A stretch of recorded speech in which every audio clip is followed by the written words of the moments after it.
Folks, I've got with me a very interesting individual. He's brand new. He's making a splash, a very big splash in the blues community, blues rock. So I'll ask you this right now. Your EP, the brand new album that you decided to drop, how Yeah. long did you take to actually make it? Well, that one, it took, it was about a year of work, just, in and out of the studio, uh, you know, writing stuff, working on lyrics, all that. It took about a year altogether. And then after a brief period, I released it back a few months ago. Yeah, folks, the album title is Blue Eyed Devil. It's his newest release, an EP, 2024. Now, take us back to when you started developing or noticing that you had a talent for music. That's actually a bit of a funny story. It goes all the way back to when I was in the first grade, when I was 6 years old. Okay. It started out with me watching Top Gear as a kid. It's the Good. weirdest thing, I know, It's a but good show. it'll make sense. I promise, it'll make sense. So my favorite commentator at the time, still is, was James May, and he plays the piano. And I saw a video where he talked about playing the piano, and I was like, I want to do that. So I like pestered my parents to get me piano lessons, and I got piano lessons, and I did that for like 7 years. Okay. And then I got super burnt out on it. And then I was to talk about it, the first time it was sort of noticed that I kind of had that sort of feel, that kind of thing for music, was when I picked it up pretty quickly. It was pretty yeah. So that was when it started, was when I was 6 years old, because I watched James May from Top Gear playing the piano and thought he was really cool. Okay. So you then transitioned eventually to guitar. When did you start playing guitar? I'm assuming it's probably just after you burning out on piano. Yeah, it was when I was about 12, so 6, 7 years. Okay.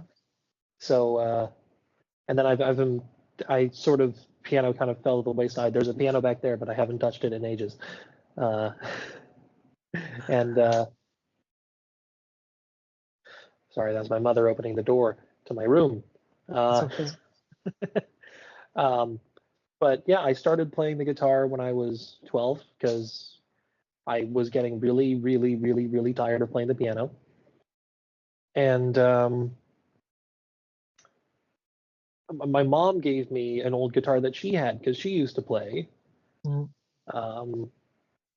it was the same sort of thing. I just took to it. I wouldn't say really quickly, because it took me a year to perfect my first song. It was Sunshine of Your Love by Cream. Okay. And the main sticking point was the guitar solo. That's a good song to actually. It is a good song. It is a good song. So you decided to do this. You decided to the whole album is yours, from what my understanding, because there's no covers. It's all your. Yeah, no, material. it's all lyrics that my mom put together. Really, I don't have the huge talent for writing lyrics. I mainly deal with the playing and the singing. So well, that's yeah, still my mom. It's the lyrics are by my mom. The instrumental parts, all but one song, are by me. Okay. One of them, "Livin' High," was an instrumental track that my producer already had in the bank, but he had put it together for another musician he was working with, but they passed on it, and I thought it just had a really cool vibe that fit a set of lyrics that I had, so it just kind of came together. But other than that, yeah, it's pretty much, it's all me and my mom and your guitar and my guitar. My guitars, plural. There's a lot of them. I don't know a guitarist that doesn't have more than one. So you perform locally currently. It's more in Mhm. the area. Based on the videos that I managed to see on YouTube, you have a bassist, and it's usually what you and the bassist, and that's it. There's no drums, right? It's me, bassist, and a drummer. Oh, drummer. And I failed to see the drummer. He's probably hiding in the back. Well, they usually uh, are. they usually are.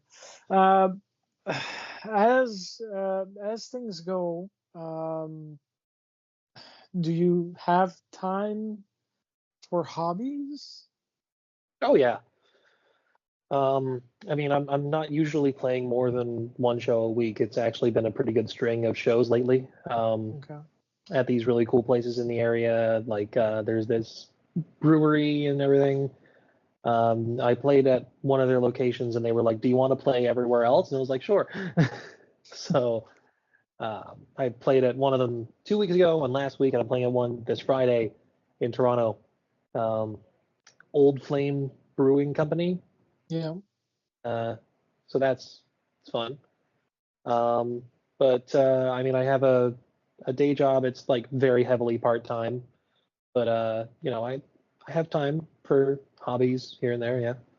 Well, it gives you a chance to pay the bills or to pay upkeep and whatnot. Yeah, the only real upkeep is like gas and car insurance.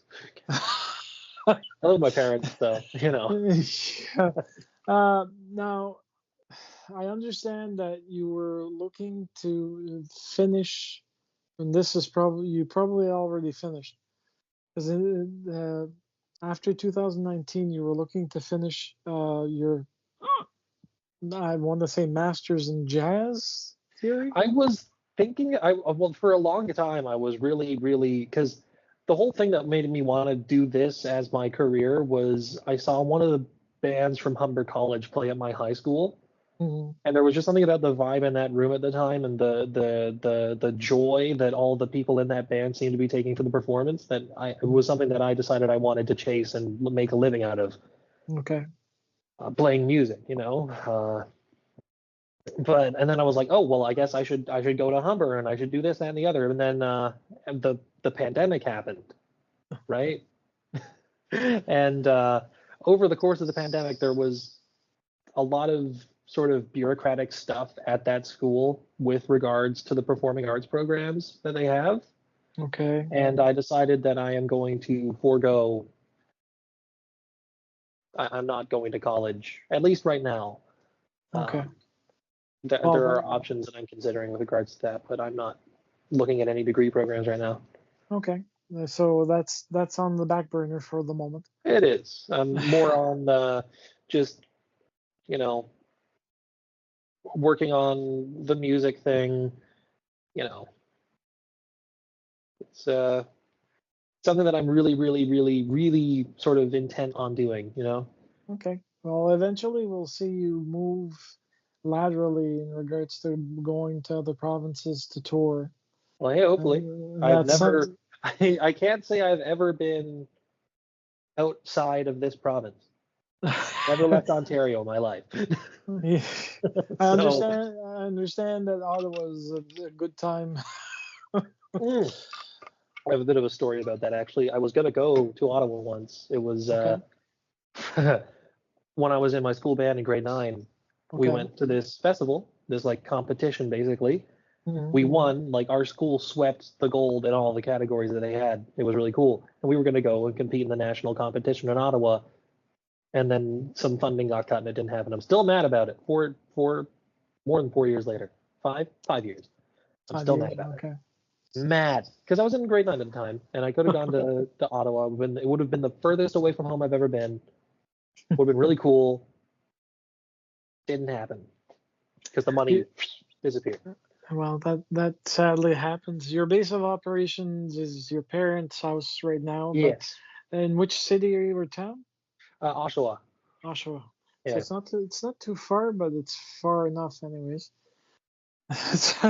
Trust me, I drove from Moncton, New Brunswick, all the way to Niagara Falls Mm. in one day. Never again. Never again. I'll say never Oh, to that one. oh, 17 hours. And 17 hours. 17 hours. And we arrived at our motel. It wasn't a hotel. We found the cheapest rate possible that gave us 4 walls and a roof. But we made it just after midnight. It was like 1:15 when we checked in. We were tired. Yeah. And the second time when we were coming back, we decided to cut the trip at least 3/4 length. So we stopped at my parents' house in northern New Brunswick, which is about a 4.5 hour drive from Moncton. Gave us a chance to recoup, and then we left in the morning with my dad saying goodbye, and off he went doing his own chores. So I don't have many questions to ask you. I actually answered everything that I wanted to. Really? But the last question is kind of an oddball one, but everyone has fun with this. What's your favorite food dish? Favorite food? Oh gosh.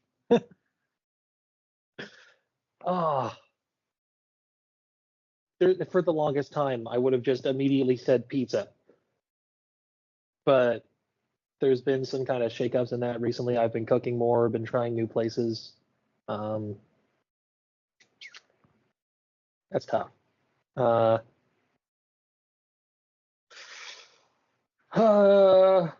I'd say, oh man, like the favorite thing that I have had from a restaurant. There's this place downtown Oshawa. It's called Kenzo Ramen, and they do this. It's like a pork bone broth, and it's got all this. It's I forget what it's called, but it's a type of Japanese ramen. That's my favorite thing. Okay. Yeah. Well, folks, you heard it from Mr. Paliki's own mouth. He likes Japanese ramen. Yes. So, I imagine if I ever achieve enough reputation, fame, whatever you want to call it, to go to Japan and play shows, I'm probably going to put on like 10 pounds. Well, that's a possibility, but then again, I mean, the food's really healthy there, so I might not. Who knows? There's that. So that's pretty much it in regards to the interview. I mean, it's been cool. First interview. That's pretty cool.